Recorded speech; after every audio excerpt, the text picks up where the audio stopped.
ಮಹಾರಾಣಿ ಅಬ್ಬಕ್ಕ ಕಾಲೇಜ್ನಲ್ಲಿ ಸಂಭ್ರಮದ ವಾತಾವರಣ. ಅಂದು ಇಂಟರ್ ಕಾಲೇಜ್ ಡ್ರಾಮಾ ಕಾಂಪಿಟೇಷನ್. ಹಾಗಾಗಿ ಆಡಿಟೋರಿಯಂನಲ್ಲಿ ಕಿಕ್ಕಿರಿದ ಜನಸಂದಣಿ.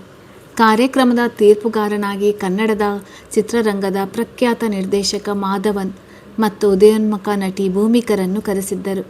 ಅಂದಿನ ಪ್ರಮುಖ ಆಕರ್ಷಣೆ ಮಹರ್ಷಿಯ ತಂಡದವರು ಪ್ರಸ್ತುತಪಡಿಸಲಿದ್ದ ಶಕುಂತಲಾ ಪರಿಣಯ ನಾಟಕ. ಒಳ್ಳೆಯ ಕಲಾ ನಿರ್ದೇಶಕರಿಂದ ತರಬೇತಿ ಪಡೆದ ಅಬ್ಬಕ್ಕ ಕಾಲೇಜಿನ ತಂಡ ಪ್ರಶಸ್ತಿ ಪಡೆಯುವ ಉತ್ಸುಕತೆಯಲ್ಲಿತ್ತು. ಸಂಯುಕ್ತ ಕೂಡ ಮಹರ್ಷಿಯ ಅಭಿನಯ ನೋಡಲು ಕಾತುರಳಾಗಿ ಮೊದಲ ಸಾಲಿನಲ್ಲಿ ಕುಳಿತಿದ್ದಳು. ಮೊದಲು ಶಕುಂತಲೆ ತನ್ನ ಸಖಿಯರ ಜೊತೆ ಹೂ ಆಯ್ದುಕೊಳ್ಳುವ ದೃಶ್ಯದೊಂದಿಗೆ ನಾಟಕ ಪ್ರಾರಂಭಿಸಿದರು. ಸೆಕೆಂಡ್ ಇಯರ್ನ ಹುಡುಗಿ ಅಮೃತ ಶಕುಂತಳ ಪಾತ್ರ ಮಾಡಿದ್ದಳು. ಅವಳೆಂದೇ ದುಷ್ಯಂತನ ಆಗಮನವಾಯಿತು. ಅವನನ್ನು ನೋಡಿ ಸಂಯುಕ್ತ ಸ್ತಬ್ಧಳಾದಳು. ಎತ್ತರದ ಮೈಕಟ್ಟಿನ ಮಹರ್ಷಿ ರಾಜದಿರಿಸಿನಲ್ಲಿ ತೇಜೋಮಯನಾಗಿ ಕಾಣಿಸುತ್ತಿದ್ದ. ಹರವಾದ ಎದೆಯ ಮೇಲೆ ರತ್ನಖಚಿತ ಹಾರಗಳು, ಕಿವಿಯಲ್ಲಿ ಕುಂಡಲ ಮತ್ತು ನೀಲಪಟ್ಟೆಯ ಪಂಚೆಯಲ್ಲಿ ಕಚ್ಚೆ ಹಾಕಿ ಅದರ ಮೇಲೆ ಬಂಗಾರದ ಪಟ್ಟಿ, ಕಾಲಿನಲ್ಲಿ ಬಂಗಾರದ ಬಣ್ಣದ ಪಾದುಕೆ. ಹೀಗೆ ಅವನ ವೇಷಭೂಷಣಗಳು ಎಲ್ಲರ ಮನ ಸೆಳೆಯುವಂತಿತ್ತು. ಚಿಗುರು ಮೇಸಿಯ ದುಷ್ಯಂತ ಮಹಾರಾಜ ಶಕುಂತಲೆಯ ಸೌಂದರ್ಯ ಕಂಡು ಭ್ರಮಿತನಾಗಿ ಅವಳ ಅನುರಾಗದಲ್ಲಿ ಬೀಳುವ ದೃಶ್ಯಗಳನ್ನು ಲೀಲಾಜಾಲವಾಗಿ ಅಭಿನಯಿಸುತ್ತಿದ್ದ ಮಹರ್ಷಿ. ಅವಳ ಜೊತೆಗಿನ ಪ್ರಣಯ ದೃಶ್ಯಗಳು ಅಮೋಘ. ವಿದ್ಯಾರ್ಥಿಗಳು ಕರತಾಡನದಿಂದ ಅವನ ಅಭಿನಯಕ್ಕೆ ಮೆಚ್ಚುಗೆ ವ್ಯಕ್ತಪಡಿಸಿದರು. ಮತ್ತೆ ಅವಳನ್ನು ಬಿಟ್ಟು ಹೋಗುವಾಗ ಅವನ ವೇದನೆಯಂತೂ ಅಲ್ಲಿ ಎಲ್ಲರ ಕಣ್ಣುಗಳನ್ನು ಒದ್ದೆಯಾಗಿಸಿತ್ತು. ಮತ್ತೆ ಶಕುಂತಲೆಯ ನೆನಪಿನಲ್ಲಿ ಅನುಭವಿಸುವ ವಿರಹ ವೇದನೆಯಂತೂ ಮಹರ್ಷಿಯ ಅಭಿನಯಕ್ಕೆ ಹಿಡಿದ ಕನ್ನಡಿಯಾಗಿತ್ತು. ಅಂತೂ ನಾಟಕ ಮುಗಿದಾಗ ಪ್ರೇಕ್ಷಕರೆಲ್ಲರೂ ಎದ್ದು ನಿಂತು ಚಪ್ಪಾಳೆಯ ಮೂಲಕ ಅಭಿನಂದಿಸಿದರು. ಒಟ್ಟಾರೆಯಾಗಿ ಮಹರ್ಷಿ ಮುಂದೊಂದು ದಿನ ಉತ್ತಮ ನಟನಾಗುವ ಲಕ್ಷಣವನ್ನು ತೋರಿದ್ದ. ಹಾಗೂ ಆ ಭರವಸೆ ಅಂದು ಅಲ್ಲಿ ನೆರೆದವರ ಮನದಲ್ಲಿ ಮೂಡಿದ್ದರೆ ಆಶ್ಚರ್ಯವೇನಲ್ಲ. ಸಂಯುಕ್ತಳಿಗೆ ಮಹರ್ಷಿಯ ಶೃಂಗಾರಭರಿತ ನೋಟ, ತನ್ನ ಪ್ರಿಯತಮೆಯನ್ನು ಪ್ರೀತಿ ಮಾಡುವ ವೈಖರಿ, ಶಕುಂತಲೆಯನ್ನು ತೋಳಲ್ಲಿ ಬಳಸಿ ಮುದ್ದಾಡುವ ಪರಿ ನೋಡಿ ಅವನ ರಸಿಕತನದ ಅರಿವಾಗಿತ್ತು. ತಾನೇ ಶಕುಂತಲೆಯಾಗಿ ಅವನ ಪಕ್ಕದಲ್ಲಿದ್ದಂತೆ ಕನಸು ಕಾಣತೊಡಗಿದಳು. ಬೇರೆ ಎಲ್ಲ ತಂಡದವರು ನಾಟಕ ಪ್ರದರ್ಶಿಸಿದ ಮೇಲೆ ಅಂದಿನ ಜಡ್ಜ್ ಆಗಿ ಬಂದ ಮಾಧವನ್ ಮೊದಲ ಬಹುಮಾನವನ್ನು ಮಹರ್ಷಿಯ ತಂಡಕ್ಕೆ ಪ್ರಕಟಿಸಿ ಎಲ್ಲರ ನಿರೀಕ್ಷೆಯನ್ನು ನಿಜ ಮಾಡಿದರು. ಜೊತೆಗೆ ಬಹಳ ಮುಖ್ಯವಾದ ಇನ್ನೊಂದು ಸಂಗತಿ ಎಂದರೆ ಮಾಧವನ್ ಶೈಲೇಶ್ನ ತಂದೆ ಎಂಬ ವಿಚಾರ. ಅವರು ತಾವು ಮಾಡಲಿರುವ ಕಾಲೇಜಿನ ಥೀಮ್ ಬೇಸ್ಡ್ ಮೂವಿಗೆ ಈ ಮೊದಲೇ ಆಡಿಷನ್ ತೆಗೆದುಕೊಂಡಿದ್ದರು. ಅಲ್ಲಿ ಮಹರ್ಷಿ ಹೋಗಿ ಶೈಲೇಶ್ನ ಪರಿಚಯ ಮೂಲಕ ಆಡಿಷನ್ ಕೊಟ್ಟು ತನ್ನ ಪೋರ್ಟ್ಫೋಲಿಯೋವನ್ನು ನೀಡಿದ್ದ. ಇಂದು ಇದೇ ವೇದಿಕೆಯಲ್ಲಿ ಮಹರ್ಷಿ ಆ ಹೀರೋ ಪಾತ್ರಕ್ಕೆ ಸೆಲೆಕ್ಟ್ ಆಗಿದ್ದಾನೆ ಎಂದು ಪ್ರಕಟಿಸುವ ಮೂಲಕ ಮಹರ್ಷಿಗೆ ಇನ್ನೊಂದು ಸಿಹಿ ಸುದ್ದಿ ಹೇಳಿದರು. ಮಹರ್ಷಿ ಸಿನಿಮಾದಲ್ಲಿ ಹೀರೋ ಪಾತ್ರಕ್ಕೆ ಆಯ್ಕೆ ಆಗಿದ್ದಾನೆ ಎಂದಾಗ ಇಡೀ ಕಾಲೇಜ್ ಸಂಭ್ರಮಿಸಿತು. ಅವನ ಗೆಳೆಯರು ಮಹರ್ಷಿಯನ್ನು ಎತ್ತಿ ಕ್ಯಾಂಪಸ್ನಲ್ಲಿ ಮೆರವಣಿಗೆ ಮಾಡತೊಡಗಿದರು. ಇನ್ನು ಕನಸು ಕಾಣುತ್ತಿದ್ದ ಸಂಯುಕ್ತಳನ್ನು ಅವಳ ಗೆಳತಿ ಎಚ್ಚರಿಸಿದಳು. ಕನಸಿನಿಂದ ಹೊರಬಂದ ಸಂಯುಕ್ತ ಮಹರ್ಷಿಯನ್ನು ಕಂಗ್ರಾಟ್ಸ್ ಮಾಡೋಣ ಅಂದುಕೊಂಡರೆ ಆ ಜನಸಮೂಹದಲ್ಲಿ ಅವಳಿಗೆ ಅವನ ಹತ್ತಿರ ಹೋಗಲು ಆಗಲಿಲ್ಲ. ಅಷ್ಟರಲ್ಲಿ ಬಹಳ ತಡವಾಗಿದ್ದರಿಂದ ಕಾರಿನ ಡ್ರೈವರ್ ಬಂದು ಕರೆದಾಗ ಸಂಯುಕ್ತ ವಿಧಿ ಇಲ್ಲದೆ ಮಹರ್ಷಿಗೆ ವಿಶ್ ಕೂಡ ಮಾಡದೆ ಹೊರಟು ಹೋದಳು. ಅಂದು ಹೋಗಿ ಮಲಗಿದವಳಿಗೆ ರಾತ್ರಿ ಕನಸಿನಲ್ಲೂ ಮಹರ್ಷಿ ಕಾಡತೊಡಗಿದ. ಅವನು ದೊಡ್ಡ ಸ್ಟಾರ್ ಆಗಿ ಬೆಳೆದು ತನ್ನಿಂದ ದೂರ ದೂರ ಹೋದ ಹಾಗೆ ಕನಸು ಬಿದ್ದಾಗ ಬೆಚ್ಚಿ ಬಿದ್ದು ಎದ್ದು ಕುಳಿತಳು ಸಂಯುಕ್ತ. ಎದ್ದು ಸಮಯ ನೋಡಿದಾಗ ಬೆಳಗಾಗಿತ್ತು. ಮುಂಜಾನೆ ಬಿದ್ದ ಕನಸು ನನಸಾಗುತ್ತದೆ ಎಂದು ಎಲ್ಲೋ ಹೇಳಿದಂತೆ ಅವಳಿಗೆ ಗಾಬರಿಯಾಯಿತು. ಇಲ್ಲ, ಮಹರ್ಷಿಯನ್ನು ಯಾವುದೇ ಕಾರಣಕ್ಕೂ ನಾನು ಕಳೆದುಕೊಳ್ಬಾರ್ದು, ಅವನು ನನಗಾಗಿಯೇ ಹುಟ್ಟಿದವನು ಎಂದುಕೊಂಡಳು. ಅವನ ಪ್ರೀತಿ ಗಳಿಸಲು ನಾನು ಯಾವ ತ್ಯಾಗಕ್ಕೂ ಸಿದ್ಧ ಎಂದುಕೊಂಡಳು. ಕೂಡಲೇ ಅವಳು ಏನೋ ಯೋಚನೆ ಮಾಡಿ ಮೊದಲು ಮಹರ್ಷಿಯನ್ನು ಮೀಟ್ ಮಾಡಬೇಕೆಂದು ಸಿದ್ಧವಾಗತೊಡಗಿದಳು. ಬೆಳಿಗ್ಗೆ ಮಹರ್ಷಿ ಕಣ್ಣು ಬಿಟ್ಟಾಗ ಸಂಯುಕ್ತ ಹಾಜರಾಗಿದ್ದಳು. ಏನೇ ಇದು, ಬೆಳಿಗ್ಗೆ ಪ್ರತ್ಯಕ್ಷವಾಗಿದೆಯಲ್ಲ, ಇವತ್ತಿನ ದಿನ ಏನಾದರೂ ಕೆಟ್ಟದಾದರೆ ನೀನೇ ಕಾರಣ, ಕೀಟಲೆ ಮಾಡಿದ ಮಹರ್ಷಿ. ಅವರಿಬ್ಬರ ನಡುವೆ ಏಕವಚನದ ಬಳಕೆ ಅವರ ಆತ್ಮೀಯತೆಗೆ ಸಾಕ್ಷಿಯಾಗಿತ್ತು. ಒಳ್ಳೆಯದಾದರೆ ಅವನ ಹಣೆಯ ಮೇಲೆ ಚೆಲ್ಲಾಪಿಲ್ಲಿಯಾಗಿ ಬಿದ್ದ ಕೂದಲನ್ನು ಹಿಡಿದೆಳೆದಳು. ಸರಿ, ಅದರ ಕ್ರೆಡಿಟ್ ನಿಂಗೆ ಅಂದ ಮಹರ್ಷಿ. ಎನಿವೆ ಕಂಗ್ರಾಟ್ಸ್ ಮಹರ್ಷಿ, ನಿನ್ನೆ ನಾಟಕದಲ್ಲಿ ಪ್ರೈಸ್ ಪಡೆದಿದ್ದಕ್ಕೆ ಹಾಗೂ ಮಾಧವನ್ ಅವರ ಮೂವಿಗೆ ಸೆಲೆಕ್ಟ್ ಆಗಿದ್ದಕ್ಕೆ. ಆತ್ಮೀಯವಾಗಿ ಅವನನ್ನು ಅಲಂಗಿಸಿಕೊಂಡಳು. ಥ್ಯಾಂಕ್ಸ್ ಸಂಯುಕ್ತ ಎಂದ ಮಹರ್ಷಿ. ಸಂಯುಕ್ತ ಅವನ ರೂಮನ್ನು ಅವಲೋಕಿಸಿದಳು. ಒಂದು ರೂಮ್, ಅಟ್ಯಾಚ್ಡ್ ಬಾತ್ರೂಮ್ ಅಷ್ಟೇ ಇದ್ದಿದ್ದು. ಕಿಚನ್ ಅಂತ ಏನೂ ಇರಲಿಲ್ಲ. ಅವನಿಗೆ 3 ಹೊತ್ತು ಪಕ್ಕದ ಮೆಸ್ನಿಂದ ಊಟ ಬರುತ್ತಿತ್ತು. ಹಾಗಾಗಿ ಅಡುಗೆ ಕೋಣೆಯ ಅವಶ್ಯಕತೆ ಇರಲಿಲ್ಲ. ನೋಡು ಮಹರ್ಷಿ, ನಾನೀಗ ಬಂದಿದ್ದು ಕೆಲವು ಮುಖ್ಯ ವಿಚಾರದ ಬಗ್ಗೆ ಮಾತನಾಡುವುದಕ್ಕೆ ಎಂದು ತಾನು ಬಂದ ಉದ್ದೇಶವನ್ನು ಹೇಳಲನುವಾದಳು. ಏನು ಎಂಬಂತೆ ಹುಬ್ಬು ಮೇಲೆ ಮಾಡಿದ ಮಹರ್ಷಿ.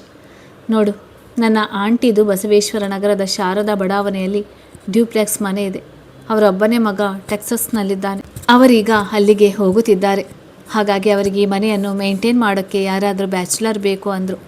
ಬಾಡಿಗೆ ಏನು ಬೇಡವಂತೆ, ಮನೇನ ನೀಟಾಗಿ ಇಟ್ಕೊಳ್ಬೇಕು, ಅದು ಅವರ ಕಂಡೀಷನ್. ನೀನು ಯಾಕೆ ಅಲ್ಲಿಗೆ ಶಿಫ್ಟ್ ಆಗಬಾರ್ದು? ಸಂಯುಕ್ತ ಕೇಳಿದಾಗ ಮಹರ್ಷಿ ನಾನಾ ಎಂದು ಕೇಳಿದ. ಆಶ್ಚರ್ಯವಿತ್ತು ಅವನ ಧ್ವನಿಯಲ್ಲಿ. ಹೌದು ಮಹರ್ಷಿ, ನೀನು ಫಿಲ್ಮ್ನಲ್ಲಿ ಆ್ಯಕ್ಟ್ ಮಾಡ್ತಿದ್ಯಾ, ಸೊ ನೀನು ಹೇಗೋ ಇರಲಾಗೋದಿಲ್ಲ. ನೀನು ಒಂದು ಸ್ಟ್ಯಾಂಡರ್ಡ್ ಮೇಂಟೈನ್ ಮಾಡಬೇಕು. ಇದೆಲ್ಲ ಇಲ್ಲಿ ಬಹಳ ಮುಖ್ಯವಾಗ್ತದೆ. ನನಗೆ ಈ ಚಿತ್ರರಂಗದ ಬಗ್ಗೆ ಬಹಳ ಚೆನ್ನಾಗಿ ಗೊತ್ತು. ಇಲ್ಲಿ ನಾವು ಬಡಪಾಯಿಗಳಾಗೇ ಇದ್ದರೆ ತುಳಿದು ಬಿಡ್ತಾರೆ. ನಿನ್ನಲ್ಲಿ ಡಿಸ್ಕಷನ್ಗೆ ಭಾಳ ಜನ ಬರ್ತಿರ್ತಾರೆ. ಇದು ಫರ್ನಿಶ್ಡ್ ಹೌಸ್, ಪ್ರೈಮ್ ಲೊಕೇಶನ್ನಲ್ಲಿದೆ. ಹಾಗಾಗಿ ನಿನಗೆ ಅನುಕೂಲಕರ. ನಾನು ಅವರಲ್ಲಿ ಮಾತನಾಡಿದ್ದೇನೆ. ನೀನು ಮನೇನ ಅಲ್ಲಿ ಶಿಫ್ಟ್ ಮಾಡು ಎಂದಳು. ಸಂಯುಕ್ತಳ ಮಾತಿನಲ್ಲಿ ನಿಜವಿದೆ ಅಂದುಕೊಂಡ. ಆದರೆ ಬಾಡಿಗೆ ಇಲ್ಲದೆ ಇರುವುದು ಸರಿ ಅನಿಸಲಿಲ್ಲ. ಸಂಯುಕ್ತ, ಆದರೆ ಬಾಡಿಗೆ ಇಲ್ಲದೆ ಇರುವುದು ಸರಿ ಇರೋಲ್ಲ. ಮನಸ್ಸಿಗೆ ತೋಚಿದನ್ನು ಹೇಳಿಬಿಟ್ಟ. ಸರಿ, ನಿನ್ನ ಕೈಯಲ್ಲಿ ದುಡ್ಡಿದ್ದಾಗ ಅವರ ಅಕೌಂಟಿಗೆ ಹಾಕು. ಈಗ ಜಾಸ್ತಿ ಯೋಚನೆ ಮಾಡಬೇಡ ಎಂದು ಆ ಮಾತಿಗೆ ಮುಕ್ತಾಯ ಹಾಡಿದಳು. ಸರಿ ಮಹರ್ಷಿ, ಈಗ ನನ್ನ ಜೊತೆ ಬಾ, ಹೊರಗಡೆ ಹೋಗಬೇಕು. ನೀನು ರೆಡಿಯಾಗು. ಅಲ್ಲಿವರೆಗೆ ನಾನು ಕಾರಲ್ಲಿ ಕುಳಿತಿರ್ತೇನೆ. ಎಲ್ಲಿಗೆ ಕೇಳಬೇಕೆಂದಿದ್ದ ಪ್ರಶ್ನೆ ಅವಳಿಗೆ ತಲುಪಲಿಲ್ಲ. ಯಾಕೆಂದರೆ ಅವಳಷ್ಟು ಹೇಳಿ ಆಗಲೇ ಅಲ್ಲಿಂದ ಅದೃಶ್ಯಳಾಗಿದ್ದಳು. ಸ್ನಾನ ಮಾಡಿ ರೆಡಿಯಾಗಿ ಹೊರಬರಲು ಮಹರ್ಷಿಗೆ ಅರ್ಧ ಗಂಟೆ ಹಿಡಿಯಿತು. ಅವನು ಕಾರ್ ಬಳಿ ಬಂದಾಗ ಸಂಯುಕ್ತ ಕಣ್ಣ ಮುಚ್ಚಿ ಇಯರ್ಫೋನ್ನಲ್ಲಿ ಸಂಗೀತ ಆಲಿಸ್ತಿದ್ದಳು. ಸಂಯುಕ್ತ, ಶೆಲ್ವಿಗೋ? ಕಾರಿನ ಬಾಗಿಲು ತೆಗೆಯುತ್ತಾ ಅವಳನ್ನು ಎಚ್ಚರಿಸಿದ. ಸಂಯುಕ್ತ ಕಣ್ಣು ಬಿಟ್ಟು ಅವನನ್ನೇ ದಿಟ್ಟಿಸಿದಳು. ಹಳದಿ ಟೀ ಶರ್ಟ್ನಲ್ಲಿ ಅವನ ಜಿಮ್ ಮಾಡಿದ ಬಾಡಿ ಕಟುಮಸ್ತಾಗಿ ಕಾಣಿಸ್ತಿತ್ತು. ಹನೆಯಲ್ಲಿ ಇಣುಕಿದ ಅವನ ಕೂದಲನ್ನು ಹಿಂದೆ ಮಾಡಲಾ ಎಂದುಕೊಂಡವಳಿಗೆ ಹಾಗೆ ನಗು ಬಂತು. ಯಾಕೆ ನಗ್ತಾ ಇದೆಯಾ? ಸೀಟ್ ಬೆಲ್ಟ್ ಹಾಕಿಕೊಳ್ಳುತ್ತಾ ಕೇಳಿದ. ಎಲ್ಲ ಹಾಗೆ ಸುಮ್ಮನೆ ಎಂದಳು. ಹಾಗಂದ ಅವಳನ್ನು ಕೂಲಂಕುಷವಾಗಿ ನೋಡಿದ. ಅವಳ ನಗುವಿನಲ್ಲಿ ನಿಷ್ಕಲ್ಮಶೆ ಇತ್ತು. ಇವಳನ್ನು ಯಾರಾದರೂ ಇಷ್ಟಪಡದಿರುವುದು ಸಾಧ್ಯವೇ ಎಂದುಕೊಂಡ. ಯಾಕೋ ಹಾಗೆ ನೋಡ್ತಿದ್ಯಾ? ಸಂಯುಕ್ತ ಕೇಳಿದಾಗ ಹಾಗೆ ಸುಮ್ಮನೆ ಅಂದ. ತುಂಟತನವಿತ್ತು ಮಾತಿನಲ್ಲಿ. ತನ್ನ ಉತ್ತರವನ್ನೇ ಅವನು ಹೇಳಿದಾಗ ಸಂಯುಕ್ತಳಿಗೆ ನಗು ತಡೆಯಲಾಗಲಿಲ್ಲ. ಅವಳ ನಗುವಿನ ಜೊತೆ ಅವನ ನಗು ಸೇರಿತು. ಅವಳು ಕಾರನ್ನು ತಂದು ಒಂದು ಬಟ್ಟೆ ಶೋರೂಮ್ ಮುಂದೆ ನಿಲ್ಲಿಸಿದಾಗ ಇಲ್ಲಿಗೆ ಯಾಕೆ ಎಂದು ಮಹರ್ಷಿ ಕೇಳಿದ. ನೀನು ಸುಮ್ಮನೆ ನಡಿ ಎಂದ ಸಂಯುಕ್ತ. ನಂತರ ಒಳಗಡೆ ಹೋಗಿ ಮೆನ್ಸ್ವೇರ್ ಸೆಕ್ಷನ್ಗೆ ಕರೆದುಕೊಂಡು ಹೋದಳು. ಅಲ್ಲಿ ಮಹರ್ಷಿಯ ಅಳತೆಯ ಸೂಟ್ ತೋರಿಸುವಂತೆ ಸೇಲ್ಸ್ ಮ್ಯಾನಿಗೆ ಕೇಳಿದಾಗ ಏನಿದೆಲ್ಲ ಕೇಳಿದ. ಸುಮ್ಮನಿರು ಎಂದು ಸನ್ನೆ ಮಾಡಿ ಅವರು ತೋರಿಸಿದ ಸೂಟನ್ನು ಟ್ರಯಲ್ ಮಾಡುವಂತೆ ಮಹರ್ಷಿಗೆ ಹೇಳಿದಳು. ಅವನಿಗೆ ಹೆಚ್ಚು ಸೂಟ್ ಆಗುವ ಗ್ರೇ ಬಣ್ಣದ ಮತ್ತು ಬ್ರೌನ್ ಬಣ್ಣದ 2 ಸೂಟುಗಳನ್ನೆತ್ತಿ ಇರಿಸಿದಳು. ನಂತರ ಅದಕ್ಕೆ ಮ್ಯಾಚ್ ಆಗುವ ಟೀ ಶರ್ಟ್, ಪ್ಯಾಂಟ್ ಎಲ್ಲ 2 ಪ್ಯಾಕ್ ಮಾಡಿಸಿದಳು. ಸಂಯುಕ್ತ, ಇದಕ್ಕೆಲ್ಲ ನನ್ನ ಹತ್ತಿರ ಈಗ ಹಣವಿಲ್ಲ.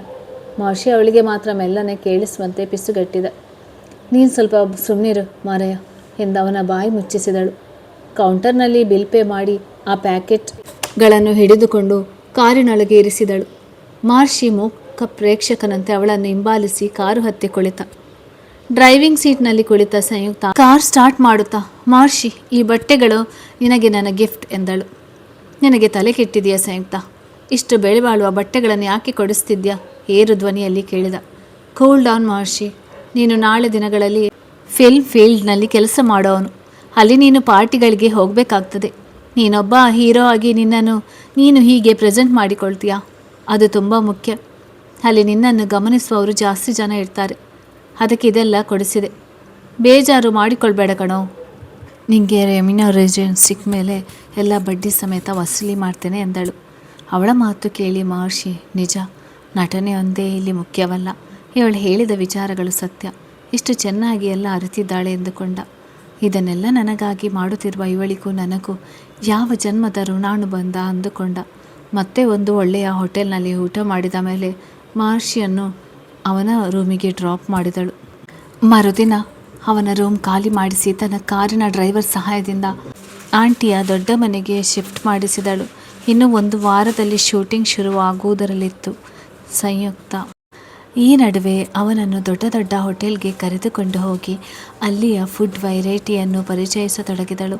ಹಲವು ಪ್ರೊಫೈಲ್ ಪಾರ್ಟಿಗಳಿಗೆ ಕರೆದುಕೊಂಡು ಹೋಗಿ ಅಲ್ಲಿಯ ಕಲ್ಚರನ್ನು, ಅಲ್ಲಿಯ ಜನರ ಮನೋಭಾವನೆಯನ್ನು ಅವನಿಗೆ ಗೊತ್ತು ಮಾಡುವ ಪ್ರಯತ್ನ ಮಾಡಿದಳು.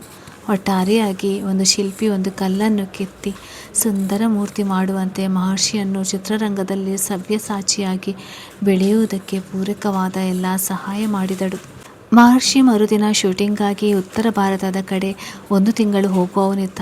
ಹಾಗಾಗಿ ಸಂಯುಕ್ತ ಗುಡ್ ಲಕ್ ಪಾರ್ಟಿಗಾಗಿ ಅವನನ್ನು ಅತ್ಯಂತ ದುಬಾರಿ ಹೋಟೆಲ್ ಲೀಡೋಗೆ ಕರೆದುಕೊಂಡು ಹೋದಳು.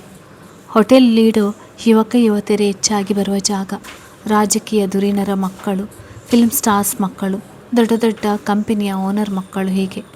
ಇಲ್ಲಿ ವರ್ಷಕ್ಕೆ ಮೆಂಬರ್ಶಿಪ್ ಮಾಡಿಸಿಕೊಂಡ್ರೆ ಬಂದಾಗಲೆಲ್ಲ ಎಷ್ಟು ಬೇಕಾದರೂ ತಿನ್ನಬಹುದು, ಇಲ್ಲ ಕುಡಿಯಬಹುದು. ಹಾಗೆ ದಮ್, ಗಾಂಜಾ ಎಲ್ಲವೂ ಸಿಗುತ್ತದೆ. ಇಲ್ಲಿ ಬರುವವರು ಇನ್ನೊಬ್ಬರ ಬಗ್ಗೆ ತಲೆ ಕೆಡಿಸಿಕೊಳ್ಳುವುದೇ ಇಲ್ಲ. ಸಂಯುಕ್ತಳು ಅಲ್ಲಿ ಎಷ್ಟೋ ಸಲ ಅವಳ ಗುಂಪಿನ ಜೊತೆ ಬಂದು ಕುಡಿದು ತಿಂದು ಡ್ಯಾನ್ಸ್ ಎಲ್ಲ ಮಾಡಿದವಳೆ. ಆದರೆ ಅವಳ ಮಿತಿಯ ಅರಿವು ಅವಳಿಗಿತ್ತು.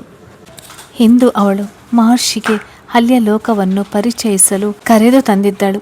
ಅಲ್ಲಿಯ ವಾತಾವರಣ ನೋಡಿ ಮಹರ್ಷಿಗೆ ಅಚ್ಚರಿಯಾಗಿತ್ತು. ಬೇರೆ ಬೇರೆ ಟೇಬಲ್ಗಳ ಪಕ್ಕ ಕುಳಿತಿದ್ದ ಹೆಣ್ಣು ಗಂಡುಗಳು ಯಾವ ಹೆಗ್ಗಿಲ್ಲದೆ ಪರಸ್ಪರ ಚುಂಬಿಸುತ್ತಿದ್ದರು. ಅಲ್ಲಿದ್ದ ಹುಡುಗಿಯರು ಹಾಕಿದ ಬಟ್ಟೆಗಳೇನೋ ಅರ್ಧ ದೇಹ ಹೊರಗಡೆ ಕಾಣಿಸುವಂತಿದ್ದವು. ಸಂಯುಕ್ತ ಕೂಡ ಗ್ರೇ ಬಣ್ಣದ ಸಿಲ್ಕಿ ಫ್ರಾಕ್ ಹಾಕಿದ್ದಳು. ಅದರ ಮೇಲೆ ಸಣ್ಣ ಸಣ್ಣ ಬೆಳ್ಳಿಯ ಚುಕ್ಕೆಗಳ ಮಿರಮಿರ ಹೊಳೆಯುತ್ತಿತ್ತು. ಆ ನಮೂನೆಯ ಬಟ್ಟೆಯಲ್ಲಿ ಅವಳ ದೇಹದ ಉಬ್ಬು ತಗ್ಗುಗಳು ಎತ್ತಿ ತೋರುತ್ತಿತ್ತು. ಅವಳು ಕುಳಿತಾಗ ಫ್ರಾಕ್ ಅವಳ ಮಂಡಿಯಿಂದಲೂ ಮೇಲೆ ಹೋಗಿ ಅವಳ ಬಿಳಿಯ ನುಣುಪಾದ ತೊಡೆಗಳು ಕಾಣಿಸ್ತಿತ್ತು. ಅಲ್ಲಿರುವವರೆಲ್ಲ ಇದ್ದದ್ದು ಹಾಗೇನೆ. ಕಾರಿನಲ್ಲಿ ಬರುವಾಗ ಜಾಕೆಟ್ ಹಾಕಿದ್ದುದರಿಂದ ಮಹರ್ಷಿಗೆ ಅವಳ ಬಟ್ಟೆ ಕಡೆ ಗಮನ ಹೋಗಿರಲಿಲ್ಲ. ಈಗ ಒಳಗೆ ಬಂದ ಮೇಲೆ ಆ ಜಾಕೆಟನ್ನು ರಿಮೂವ್ ಮಾಡಿದ ಮೇಲೆ ಅವಳ ಸ್ವರೂಪ ಭಿನ್ನವಾಗಿ ಕಾಣಿಸ್ತಿತ್ತು. ಸಂಯುಕ್ತಳನ್ನು ಈ ರೀತಿ ನೋಡುವಾಗ ಕುಡಿಯದೆ ಮತ್ತು ಹೇರಿದ ಹಾಗಾಗಿತ್ತು ಮಹರ್ಷಿಗೆ. ಸಂಯುಕ್ತ ಇಬ್ಬರಿಗೂ ಸ್ಕಾಚ್ ಆರ್ಡರ್ ಮಾಡಿದಳು. ಇನ್ನು ಏನು ತಿಂದರೋ ಕುಡಿದರೋ ದೇವರೇ ಬಲ್ಲ. ಆದರೆ ಇಬ್ಬರಿಗೂ ಸರಿಯಾಗಿ ಕೆಕ್ ಏರಿತ್ತು. ಅಲ್ಲಿಯ ವಾತಾವರಣದಲ್ಲಿ ಹೊಗೆಯ ಮಲಿನತೆ ಜಾಸ್ತಿ ಆದಾಗ ಮಹರ್ಷಿಗೆ ಯಾಕೋ ಅಲ್ಲಿಂದ ಹೋಗೋಣ ಅನಿಸತೊಡಗಿತು. ಅವನ ಮುಖಭಾವದಿಂದಲೇ ಅದನ್ನು ಅರಿತ ಸಂಯುಕ್ತ ಶಲ್ ವಿ ಮೂವ್ ಎಂದಾಗ ಸರಿ ಎಂದ ಮಹರ್ಷಿ. ಅಲ್ಲಿಂದ ಅವರಿಬ್ಬರು ಎದ್ದು ಹೋಟೆಲ್ನ ಹೊರಗಡೆ ಬಂದರು. 11:11. ರಸ್ತೆಯಲ್ಲಿ ವಾಹನಗಳು ವಿರಳವಾಗಿತ್ತು. ಅವಳನ್ನು ಡ್ರಾಪ್ ಮಾಡಿ ಹೋಗಿದ್ದ ಕಾರ್ ಡ್ರೈವರ್ಗೆ ಬಂದು ಪಿಕಪ್ ಮಾಡಲು ಹೇಳಿದ್ದಳು. ಅವನು ಬರುವವರೆಗೆ ಕಾಯಲೇಬೇಕಾಗಿತ್ತು. ಅವಳು ಬಾ ಮಹರ್ಷಿ, ಹಾಗೆ ವಾಕ್ ಮಾಡೋಣ ಅಂದಳು. ಅವರು ನಡು ರಸ್ತೆಯಲ್ಲಿ ತಮ್ಮದೇ ರಸ್ತೆ ಎಂಬಂತೆ ನಡೆಯತೊಡಗಿದರು. ಮಹರ್ಷಿ ತಪ್ಪಿಯೂ ಅವಳ ಕಡೆ ನೋಡ ಬಯಸುತ್ತಿರಲಿಲ್ಲ. ಆದರೆ ಅವಳು ಸಂಪೂರ್ಣವಾಗಿ ಅವನ ಹೆಗಲ ಮೇಲೆ ಭಾರ ಹಾಕಿ ನಡೆಯತೊಡಗಿದಳು. Maharshi, do you love me sudden ಆಗಿ ಕೇಳಿದಳು. ಸಂಯುಕ್ತ, ಇದೆಲ್ಲ ಯಾಕೆ ಈಗ ಎಂದ Maharshi. No you have to tell me ಅಂದಳು. ಇವಳಿಗೆ ಕುಡಿದದ್ದು ತಲೆಗೇರಿದೆ ಅಂದುಕೊಂಡ. I can't answer your questions. ನಾಳೆ ಮಾತಾಡೋಣ. ನೋ ಈಗಲೇ ಹೇಳಬೇಕು. ನಾಳೆಯಿಂದ ನೀನೆಲ್ಲಿ ಸಿಗ್ತೀಯಾ? Tomorrow you will be the super star. ಜೋರಾಗಿ ಕಿರುಚಿದಳು. ಯಾರಾದರೂ ಅವಳ ಮಾತು ಕೇಳಿಸಿಕೊಂಡರೆ ಎಂದು ಭಯದಿಂದ ಸುತ್ತಮುತ್ತ ನೋಡಿದ. ಸದ್ಯ ರಸ್ತೆ ನಿರ್ಜನವಾಗಿತ್ತು. ಯಾರಿಗೂ ಕೇಳಿಸಿಲ್ಲ ಎಂದು ಸಮಾಧಾನವಾಯಿತು. ತನ್ನ ಕಡೆ ನೋಡಲು ಹಿಂಜರಿಯುತ್ತಿರುವ ಮಹರ್ಷಿಯ ನಡವಳಿಕೆ ಫನ್ನಿ ಅನಿಸಿತು. ಈಗ ಅವಳಿಗೆ ಒಂದು ಹುಚ್ಚು ಆಲೋಚನೆ ಬಂತು. ಈ ಮಹರ್ಷಿಯ ಮನಸ್ಸಿನೊಳಗೆ ಏನಿದೆ ಎಂದು ಇವತ್ತು ಕಂಡುಹಿಡಿಯಲೇಬೇಕೆಂದು ತೀರ್ಮಾನಿಸಿ ಆ ಕ್ಷಣದಲ್ಲಿ ಯಾವುದು ಸರಿ ಯಾವುದು ತಪ್ಪು ಎಂಬ ಆಲೋಚನೆಯೂ ಮಾಡದೆ ಸಂಯುಕ್ತ ಅವನ ಜೊತೆಯಾಗಿ ನಡೆಯುತ್ತಿದ್ದವಳು ಅವನ ಎದುರಿಗೆ ಬಂದು ನಿಂತಳು. ರಸ್ತೆಯಲ್ಲಿ ಮಹರ್ಷಿಯ ಎದುರಿಗೆ ಬಂದು ನಿಂತ ಸಂಯುಕ್ತ ಅವನ ಮುಖವನ್ನು ತನ್ನ ಕೈಯಲ್ಲಿ ಹಿಡಿದುಕೊಂಡು ಅವನ ತುಟಿಗೆ ತನ್ನ ತುಟಿಯನ್ನು ಸೇರಿಸಿದಳು. ಈಗ ಸಂಯುಕ್ತಳ ದೇಹವು ಮಹರ್ಷಿಯ ದೇಹದ ಹತ್ತಿರ ಬಂದಿತ್ತು. ಅವಳ ಹೃದಯ ಬಡಿತವು ಅವನಿಗರಿವಾಗದಷ್ಟು ಹತ್ತಿರ ಬಂದು ಬಿಟ್ಟಿದ್ದಳು. ಅವನದನ್ನು ನಿರೀಕ್ಷಿಸಿರಲಿಲ್ಲ. ಸಂಯುಕ್ತಳ ತನುವಿನ ಬಿಸಿ ಅವನ ದೇಹದ ಕಾವನ್ನು ಹೇರಿಸಿತ್ತು. ಅವನ ನಿಯತ್ತು ಹಾಳಾಗತೊಡಗಿತು. ಮದ್ಯದ ಅಮಲಿಗಿಂತಲೂ ಸಂಯುಕ್ತಳ ಯೌವನ ಭರಿತ ದೇಹದ ಅಮಲು ಅವನ ತಲೆ ತಿರುಗಿಸಿತ್ತು. ಸಂಯುಕ್ತಳ ತುಟಿಯು ಸ್ಪರ್ಶಿಸಿದೊಡನೆ ಮಹರ್ಷಿಯ ದೇಹದೊಳಗೆ ಬೆಂಕಿ ಬಿದ್ದ ಹಾಗಾಗಿತ್ತು. ಇಷ್ಟು ದಿನ ಹಾಕಿಕೊಂಡಿದ್ದ ಸಂಯಮದ ಸರಪಳಿ ಕಳಚಿಬಿತ್ತು. ಅವನಿಗೆ ಇನ್ನೂ ತಡೆಯಲಾಗಲಿಲ್ಲ. ತನ್ನ ತುಟಿಗಳ ಮೇಲೆ ವಿರಮಿಸಿದ್ದ ಅವಳ ತುಟಿಗಳನ್ನು ದೀರ್ಘವಾಗಿ ಚುಂಬಿಸಿದ. ಮತ್ತೆ ಚುಂಬಿಸಿದ. ಅಲ್ಲಿಂದ ಮುಂದುವರಿದ ಅವನ ಅದರಗಳು ಅವಳ ಮುಖದ ತುಂಬ ಹರಿದಾಡಿತು. ಮತ್ತೆ ಹಾಗೆ ತಡಕಾಡಿ ಕುತ್ತಿಗೆಯನ್ನು ಸ್ಪರ್ಶಿಸುವಷ್ಟರಲ್ಲಿ ಹಿಂದಿನಿಂದ ಜೋರಾಗಿ ಕಾರಿನ ಹಾರ್ನ್ ಕೇಳಿಸಿತ್ತು. ಆಗಲೇ ನೆನಪಾದದ್ದು ತಾವು ರೋಡಿನ ಮಧ್ಯದಲ್ಲಿ ನಿಂತಿದ್ದೇವೆಂದು. ಕೂಡಲೇ ಅವನನ್ನು ಎಳೆದುಕೊಂಡು ಪಕ್ಕಕ್ಕೆ ಸರಿದಳು ಸಂಯುಕ್ತ. ದಾರಿಗಾಗಿ ಕಾಯುತ್ತಿದ್ದ ಕಾರು ಇವರು ಬದಿಗೆ ಸರಿದಂತೆ ನಿಧಾನವಾಗಿ ಚಲಿಸತೊಡಗಿತು. ಮುಂದೆ ಹೋಗುವಾಗ ಆ ಕಾರಿನ ಡ್ರೈವರ್, ಏನು ಹಲ್ಕಟ್ ಜನಗಳಪ್ಪ, ಸಿಕ್ಕಿದಲ್ಲಿ ತಬ್ಬಿಕೊಂಡು ಬಿಡ್ತದೆ, ಎಲ್ಲಾದರೂ ಹೋಟೆಲಲ್ಲಿ ರೂಮ್ನಲ್ಲಿ ಹೋಗಿ ತಬ್ಬಿಕೊಳ್ಬೇಕಲ್ವಾ, ಅವರ ಕಿವಿಗೆ ಬೀಳುವಂತೆ ಬೈದು ಮುಂದೆ ಹೋದಾಗ ತಲೆಗೆ ಹತ್ತಿದ ಅಮಲು ಹೇಳಿದಿತ್ತು. ಅಷ್ಟರಲ್ಲಿ ಸಂಯುಕ್ತಳ ಕಾರ್ ಡ್ರೈವರ್ ಬಂದ. ಇಬ್ಬರು ಕಾರು ಹತ್ತಿ ಕುಳಿತರು. ಮಹರ್ಷಿಗೆ ಸಂಯುಕ್ತಳ ಮುಖ ನೋಡಲು ಹೆದರಿಕೆ, ತಪ್ಪು ಮಾಡಿದವನ ಥರ. ಆದರೆ ಸಂಯುಕ್ತಳ ಮನಸ್ಸಿನೊಳಗೆ ಬೇರೆಯೇ ಓಡುತ್ತಿತ್ತು. ಮಹರ್ಷಿಗೆ ತನ್ಮೇಲೆ ಇರುವ ಭಾವನೆ ಏನು ಎಂಬುದು ಅವಳಿಗೆ ಸ್ಪಷ್ಟವಾಗಿ ಅರಿವಾಗಿತ್ತು. ತನ್ನದು ಒನ್ ವೇ ಲವ್ ಅಲ್ಲ ಎಂಬುದು ಅವಳಿಗಾದ ಸಮಾಧಾನ. ಅವಳ ತುಟಿಗಳು ಅವಳಿಗೆ ಅವನ ಮಾತುಗಳನ್ನು ಹೇಳದ ಸತ್ಯವನ್ನು ಬಿಚ್ಚಿಟ್ಟಿತ್ತು. ಕಾರಿನಲ್ಲಿ ಅಕ್ಕಪಕ್ಕ ಕೂತಿದ್ರು ಇಬ್ಬರು ಮೌನಕ್ಕೆ ಶರಣಾಗಿದ್ದರು. ಮಹರ್ಷಿಯ ಮನೆ ಸಮೀಪಿಸಿದಂತೆ ಮೊದಲು ಮಹರ್ಷಿ ಕಾರಿನಿಂದ ಇಳಿದ. ಅವನ ಜೊತೆಯಾಗಿ ಸಂಯುಕ್ತಳು ಕಾರಿನಿಂದ ಇಳಿದಳು. ತನ್ನ ಹಿಂದೆ ಬಂದ ಸಂಯುಕ್ತಳನ್ನು ಕಂಡ ಮಹರ್ಷಿ ಅವಳ ಕೈಯನ್ನು ಹಿಡಿದುಕೊಂಡು, ಸಂಯುಕ್ತ, ನಾಳೆ ನಾನು ಫಿಲ್ಮ್ ಶೂಟಿಂಗ್ಗೆ ಹೋಗ್ತಿದ್ದೇನೆ. ನಾನು ಬರೋದು ಯಾವಾಗಲೋ ಗೊತ್ತಿಲ್ಲ, ಬಟ್ ರಿಯಲಿ ನನಗೆ ನೀನು ತುಂಬ ಸಹಾಯ ಮಾಡಿದ್ಯಾ. I am grateful to you. ಇವತ್ತು ನಾನು ಮಾಡಿದ ತಪ್ಪಿಗೆ ಕ್ಷಮೆ ಇರಲಿ ಅಂದ. ಕೂಡಲೇ ಮಹರ್ಷಿಯನ್ನು ಬಿಗಿಯಾಗಿ ಅಪ್ಪಿಕೊಂಡ ಸಂಯುಕ್ತ, ನೀನು ಮಾಡಿದ್ದು ತಪ್ಪೇ ಅಲ್ಲ. You have given me a great gift. ಅದರ ಬಗ್ಗೆ ತಲೆ ಕೆಡಿಸ್ಕೊಳ್ಬೇಡ. I wish you good luck ಎಂದು ಮನಪೂರ್ವಕವಾಗಿ ಹಾರೈಸಿದಳು. ಹಾಗೆ ಬಹಳ ಹೊತ್ತು ಆಲಿಂಗನದಲ್ಲಿ ಮೈಮರೆತಿದ್ದವಳನ್ನು ಡ್ರೈವರ್, ಹೋಗೋಣವೇ ಮೇಡಮ್ ಎಂದು ಕರೆದಾಗ ಇಬ್ಬರು ಪರಸ್ಪರ ದೂರ ಸರಿದರು. ಮನಸ್ಸಿಲ್ಲದ ಮನಸ್ಸಿನಿಂದ ಕಾರು ಹತ್ತಿ ಕೂತಳು ಸಂಯುಕ್ತ. ಇಬ್ಬರ ಹೃದಯವು ಹಗಲುವಿಕೆಯ ವೇದನೆಯಿಂದ ಭಾರವಾಗಿತ್ತು.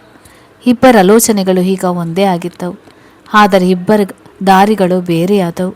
ಮಹರ್ಷಿ ಶೂಟಿಂಗ್ಗೆ ತೆರಳಿದ ಮೇಲೆ ಸಂಯುಕ್ತ ಮಾಮೂಲಿಯಾಗಿ ಕಾಲೇಜ್ಗೆ ಹೋಗುತ್ತಿದ್ದಳು. ಅವನ ಅನುಪಸ್ಥಿತಿ ಸ್ವಲ್ಪ ದಿನ ಕಾಡಿದ್ರೂ ಭಾಳ ಬೇಗ ನಾರ್ಮಲ್ ಆಗಿ ಬಿಟ್ಟಳು.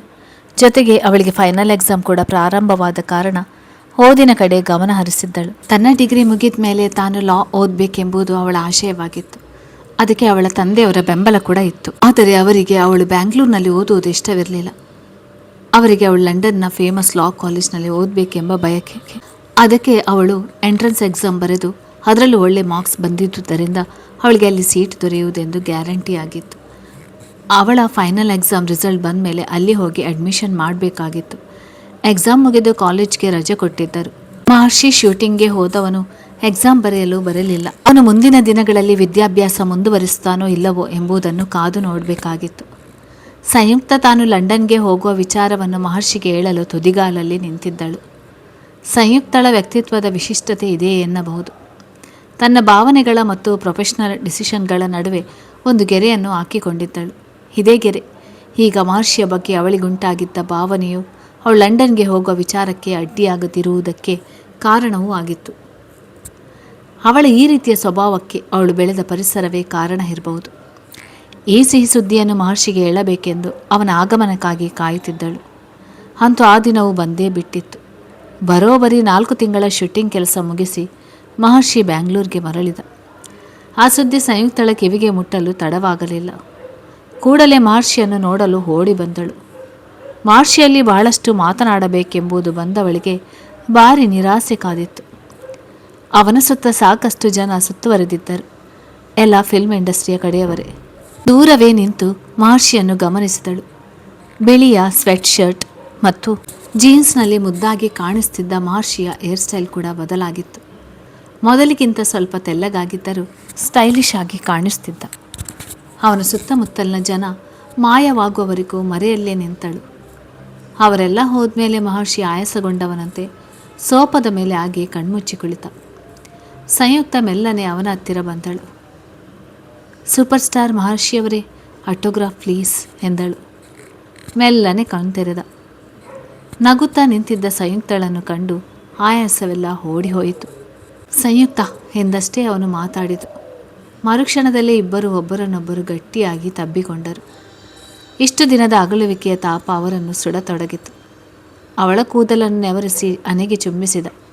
ನಿನ್ನ ತುಂಬ ಮಿಸ್ ಮಾಡಿಕೊಂಡೆ. ನಿನಗೆ ಒಂದು ಇಂಪಾರ್ಟೆಂಟ್ ವಿಷಯ ಇದೆ ಹೇಳೋಕ್ಕೆ ಎಂದಳು ಸಂಯುಕ್ತ. ಏನದು ಎಂದ ಮಹರ್ಷಿಯ ಪ್ರಶ್ನೆಗೆ ಅವಳು, ಈಗ ಇಲ್ಲಿ ಹೇಳೋದಿಲ್ಲ, ಇನ್ನು 2 ದಿನಕ್ಕೆ ನಿನ್ನ ಬರ್ತ್ಡೇ ಇದೆಯಲ್ಲ, ಆ ದಿನ ಹೇಳ್ತೇನೆ. ಬಾಯ್ ನಿನಗೂ ನನ್ನಲ್ಲಿ ಹೇಳುವ ವಿಚಾರ ತುಂಬ ಇದೆ ಏನು. I know. ಅದಕ್ಕೆ ನಿನ್ನ ಬರ್ತ್ಡೇ ದಿನ we are flying to Mangaluru. Please keep yourself free ಎಂದಳು. ಬಟ್ ಮಹರ್ಷಿ ಏನೋ ಹೇಳೋದರಲ್ಲಿದ್ದ. ಆದರೆ ಸಂಯುಕ್ತ ನಥಿಂಗ್ ಡೂಯಿಂಗ್ ಎಂದವನ ಬಾಯಿ ಮುಚ್ಚಿಸಿದಳು.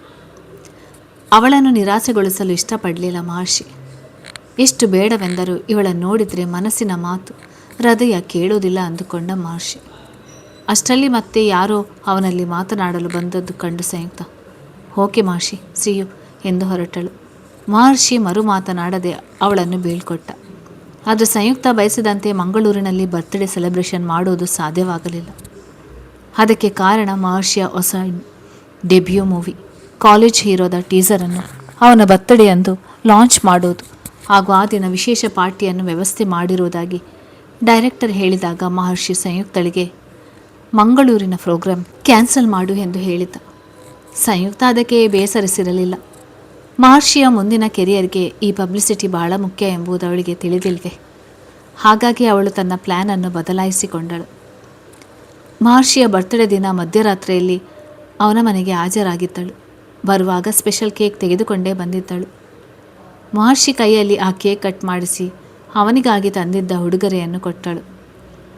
ಆ ಉಡುಗೊರೆ ಬಾಕ್ಸ್ ತೆರೆದಾಗ ಅದರಲ್ಲಿದ್ದುದನ್ನು ನೋಡಿ ಮಹರ್ಷಿಗೆ ಶಾಕ್. ಅದು ಚಿನ್ನದ ಬ್ರೇಸ್ಲೆಟ್. ಇದೆಲ್ಲ ಯಾಕೆ? ಸಂಯುಕ್ತಳನ್ನು ಮಹರ್ಷಿ ಪ್ರಶ್ನಿಸಿದಾಗ ಅವನ ಬಾಯಿ ಮುಚ್ಚಿಸಿ ಅವನ ಕೈಗೆ ಆ ಬ್ರೇಸ್ಲೆಟನ್ನು ಕಟ್ಟಿದಳು. ನೋಡು ಮಹರ್ಷಿ, ನಮ್ಮಿಬ್ಬರ ಗೆಳೆತನ ಇದಕ್ಕಿಂತ ಬೆಲೆ ಬಾಳುವಂಥದ್ದು. ನಾನಿನ್ನ ಹತ್ತಿರವಿಲ್ಲದಿದ್ದಾಗ ಇದು ನನ್ನ ನೆನಪಿಗಾಗಿ ಯಾವತ್ತೂ ನಿನ್ನ ಬಳಿ ಇರಬೇಕು ಎಂದಾಗ, ಖಂಡಿತ, ಯಾವತ್ತೂ ಇದು ನನ್ನ ಕೈಯಲ್ಲೇ ಇರುತ್ತೆ. ಅವಳು ಕೈಗೆ ಕಟ್ಟಿದ್ದ ಬ್ರೆಸ್ಲೆಟನ್ನು ನೋಡುತ್ತಾ ಅಂದ ಮಹರ್ಷಿ. ಆಗ ಸಂಯುಕ್ತ ಅವನಲ್ಲಿ ಹೇಳಬೇಕಾಗಿರೋ ವಿಚಾರದ ಬಗ್ಗೆ ಮಾತನಾಡತೊಡಗಿದಳು. ಮಹರ್ಷಿ, ನಾನು ಮುಂದಿನ ತಿಂಗಳು ಲಂಡನ್ಗೆ ಹೋಗ್ತಿದ್ದೇನೆ. ಲಂಡನ್ಗ ಯಾಕೆ? ನನ್ನ ಕನಸುಗಳ ಬೆನ್ನೇರಿ ಹೋಗುತ್ತಿದ್ದೇನೆ. ಸಂಯುಕ್ತ ಅಂದಾಗ ಅರ್ಥವಾಗಲಿಲ್ಲ ಅಂದ ಮಹರ್ಷಿ. ನೋಡು ಮಹರ್ಷಿ, ನಾನು ಲಾ ಓದಬೇಕೆಂದುಕೊಂಡ ವಿಚಾರ ನಿನಗೆ ಗೊತ್ತು ತಾನೆ. ಆದರೆ ನಿನಗೆ ನಾನು ಲಂಡನ್ ಯೂನಿವರ್ಸಿಟಿಯ ಲಾ ಕಾಲೇಜ್ ಎಂಟ್ರೆನ್ಸ್ ಎಕ್ಸಾಮ್ ಬರೆದ ವಿಚಾರ ತಿಳಿದಿಲ್ಲ. ನೀನಾಗ ಶೂಟಿಂಗ್ ಆಗಿ ತೆರಳಿದ್ದೆ. ಎಕ್ಸಾಮ್ನಲ್ಲಿ ಒಳ್ಳೆಯ ಮಾರ್ಕ್ಸ್ ಬಂದಿದೆ. ಹಾಗಾಗಿ ಲಂಡನ್ ಲಾ ಕಾಲೇಜ್ನಲ್ಲಿ ಈಗ ಸೀಟು ಪಡೆದುಕೊಂಡಿದ್ದೇನೆ. ಮುಂದಿನ ತಿಂಗಳು ನಾನು ಹೋಗ್ತಿದ್ದೇನೆ. 3 ವರ್ಷಗಳ ಕೋರ್ಸ್ ಅದು ಎಂದಳು. Is what? Congrats Samyukta, you are great ಎಂದ. ಮಹರ್ಷಿಯ ಮುಖಭಾವ ವಿಚಿತ್ರವಾಗಿತ್ತು. ಮಹರ್ಷಿ, ನಾನು ವಾಪಸ್ ಬರೋವರೆಗೂ ನೀ ನನಗಾಗಿ ಕಾಯುತ್ತೀಯ? ಒಡನೆ ಕೇಳಿದಳು ಸಂಯುಕ್ತ. ಅವಳು ಕೇಳಿದ್ರಲ್ಲಿ ಯಾವ ಅರ್ಥವಿತ್ತು ಗೊತ್ತಿಲ್ಲ. ಆದರೆ ಅದನ್ನು ಕೇಳಿ ಮಹರ್ಷಿ ಕುಳಿತಲ್ಲಿಂದ ಎದ್ದ. ಅವನು ಏನಾದರೂ ಹೇಳಲಿ ಎಂದು ಸಂಯುಕ್ತ ಜಾತಕ ಪಕ್ಷಿಯಂತೆ ಕಾಯುತ್ತಿದ್ದಳು. ನಿನಗಾಗಿ 3 ವರ್ಷವೇನು, 100 ವರ್ಷಗಳು ಕಾಯಬಲ್ಲೆ ಎಂಬ ಉತ್ತರದ ನಿರೀಕ್ಷೆಯಲ್ಲಿದ್ದ ಸಂಯುಕ್ತಳಿಗೆ ಆಘಾತಕಾರಿ ಉತ್ತರವನ್ನು ನೀಡಿದ್ದ. ಸಂಯುಕ್ತ, ಆದರೆ ನನಗಾಗಿ ಕಾಯುತ್ತಿರುವ ವ್ಯಕ್ತಿಯೊಬ್ಬರಿದ್ದಾರೆ. ಅವರಿಗೆ ನಾನು ಮೋಸ ಮಾಡಲಾರೆ ಎಂದ. ಓ ಹೌದಾ? ಯಾರಪ್ಪ ಅದು? ಅಷ್ಟು ಇಂಪಾರ್ಟೆಂಟ್ ವ್ಯಕ್ತಿ? ಅವನು ತಮಾಷೆ ಮಾಡುತ್ತಿದ್ದಾನೆ ಎಂದುಕೊಂಡು ಅವಳು ತಮಾಷೆ ಮಾಡಿದಳು. ವರ್ಣ ಎಂದ ಮಹರ್ಷಿ. ಸಂಯುಕ್ತ ತನ್ನ ಕಿವಿಯನ್ನು ತಾನು ನಂಬಲಿಲ್ಲ. ಏನು ಹೇಳ್ತಿದ್ಯಾ? ಯಾರು ಈ ವರ್ಣ? ಮತ್ತೆ ಕೇಳಿದಳು. ಐ ಆಮ್ ಸಾರಿ, ನಿಮಗೆ ಗೊತ್ತಿಲ್ಲದ ವಿಚಾರ ಒಂದಿದೆ. ನಾನು ನಿನ್ನಲ್ಲಿ ಹೇಳದೇ ಇರುವ ನನ್ನ ಬಾಳಿನ ಸತ್ಯ. ಇಷ್ಟು ದಿನ ಹೇಳಲು ಧೈರ್ಯ ಸಾಕಾಗಿರಲಿಲ್ಲ. ಆದರೆ ಇಂದು ನಾನು ಈ ವಿಚಾರ ಹೇಳದಿದ್ದರೆ ತಪ್ಪಾಗುತ್ತದೆ. ನಮ್ಮಿಬ್ಬರ ದಾರಿ ಈಗ ಬೇರೆಯಾಗುವ ಈ ಸಂದರ್ಭದಲ್ಲೂ ನಾನು ಈ ವಿಚಾರ ತಿಳಿಸದೇ ಇರಲು ಸಾಧ್ಯವಿಲ್ಲ. ಸಂಯುಕ್ತಳ ಮುಖದ ಕಡೆ ನೋಡಲು ಭಯವಾಗಿ ಕಿಟಕಿಯಿಂದ ಹೊರ ನೋಡತೊಡಗಿದ. ನೋಡಿ ಮಾತನಾಡತೊಡಗಿದ. ಸತ್ಯನಾ? ಏನು ಸತ್ಯ? ಆಶ್ಚರ್ಯ ಕಾಣಿಸಿತ್ತು ಅವಳಲ್ಲಿ. ಸಂಯುಕ್ತ, ನಾನು ಮದುವೆಯಾಗಿರುವವನು. ಹಾಗಾಗಿ ನಾನು ನಿನಗಾಗಿ, ನೀ ನನಗಾಗಿ ಕಾಯುವುದರಲ್ಲಿ ಅರ್ಥವೇ ಇಲ್ಲ. ನನಗಾಗಿ ಕಾಯುತ್ತಿರುವ ನನ್ನ ಹೆಂಡತಿ ವರ್ಣ. ಅವಳಿಗೆ ಮೋಸ ಮಾಡಲಾರೆ. ಮಹರ್ಷಿಯ ಮಾತು ಸಿಡಿಲಿನಂತೆ ಬಂದೆರಗಿತು. ತಮಾಷೆ ಮಾಡುವುದಕ್ಕೂ ಮಿತಿ ಬೇಡುವ ಮಹರ್ಷಿ. ಲೇವಾಡಿ ಮಾಡಿದಳು ಸಂಯುಕ್ತ. ತಮಾಷೆ ಅಲ್ಲ, ಇದುವೇ ಸತ್ಯ. ಮಹರ್ಷಿ ತನ್ನ ಮಾತನ್ನು ಪುನರುಚ್ಚರಿಸಿದಾಗ ಅವನ ಮಾತು ನಿಜವಿರಬಹುದು ಎಂದವಳಿಗೆ ಅನಿಸಿತು. ಸರಿ, ವಿಷಯ ಮುಂದುವರಿಸು. ನನ್ನ ಅತ್ತೆ ಮಗಳು ವರ್ಣ. ಅತ್ತೆ ಮಾವ ಆಕ್ಸಿಡೆಂಟ್ನಲ್ಲಿ ತೀವ್ರ ಗಾಯಾಳುಗಳಾಗಿ ಆಸ್ಪತ್ರೆ ಸೇರಿದ್ದರು. ತಾವು ಬದುಕುವುದಿಲ್ಲ ಎಂದು ತಿಳಿದಾಗ ತಮ್ಮ ಒಬ್ಬಳೇ ಮಗಳಿಗೆ ಇನ್ನು ಯಾರು ದಿಕ್ಕು ಎಂದು ರೋಧಿಸುತ್ತಿದ್ದರು. ನಮ್ಮ ಅಪ್ಪ ತಂಗಿಗೆ, ನೀನು ಭಯಪಡಬೇಡ, ಅವಳು ನಮ್ಮ ಮನೆಯ ಮಗಳಾಗಿ ಬೆಳೆಯುತ್ತಾಳೆ ಎಂದಾಗ ಅತ್ತೆ, ಇಲ್ಲ, ಮಹರ್ಷಿಗೆ ಮದುವೆಯಾಗಿ ಹೆಂಡತಿ ಬಂದರೆ ಇವಳನ್ನು ಯಾರೂ ಕೇಳುವವರಿಲ್ಲ ಎಂದಾಗುತ್ತದೆ. ಅದರ ಬದಲು ಅವಳಿಗೂ ಮಹರ್ಷಿಗೂ ಮದುವೆ ಮಾಡಿಸಿ ನಿನ್ನ ಮನೆ ಸೊಸೆ ಮಾಡಿಕೋ ಎಂದು ಹಠ ಹಿಡಿದಳು. ಅದಕ್ಕೆ ಅಪ್ಪ ಒಪ್ಪಿಕೊಂಡಾಗ ತನ್ನ ಎದುರೇ ಅವಳು ನನ್ನ ಕೈಯಿಂದ ವರ್ಣಾಳಿಗೆ ತಾಳಿ ಕಟ್ಟಿಸಿದಳು. ನಾನು ಆಗ PUCಯಲ್ಲಿದ್ದೆ. ವರ್ಣ ಇನ್ನೂ 9ನೇ ತರಗತಿಯಲ್ಲಿದ್ದಳು. ಮಹರ್ಷಿ ಒಂದೇ ಉಸಿರಿಗೆ ಹೇಳಬೇಕಾಗಿದ್ದನ್ನು ಹೇಳಿ ಮುಗಿಸಿದ. ಆದರೆ ಈ ಮದುವೆಗೆ ಅರ್ಥ ಇದೆಯಾ? ಕಾನೂನಿನ ಮಾನ್ಯತೆ ಇದೆಯಾ? ಸಂಯುಕ್ತ ಪ್ರಶ್ನಿಸಿದಳು. ಗೊತ್ತಿಲ್ಲ, ಆದರೆ ನಮ್ಮ ಮನೆಯವರು ಅವಳನ್ನು ಸೊಸೆ ಎಂದು ಒಪ್ಪಿಕೊಂಡಿದ್ದಾರೆ ಎಂದ ಮಹರ್ಷಿ. ಸರಿ, ನೀನು? ಸಂಯುಕ್ತ ಕೇಳಿದಾಗ ಮಹರ್ಷಿ, ನಾನು ಕೂಡ ಮನೆಯವರ ವಿರುದ್ಧ ಹೋಗಲಾರೆ ಎಂದ.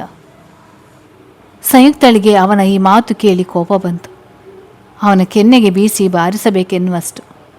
ಇಷ್ಟು ದಿನ ಮತ್ತೆ ಯಾಕೆ ನನ್ನ ಭಾವನೆಗಳ ಜೊತೆ ಆಟ ಆಡಿದೆ Maharshi? You could have told me this before ಎಂದಳು.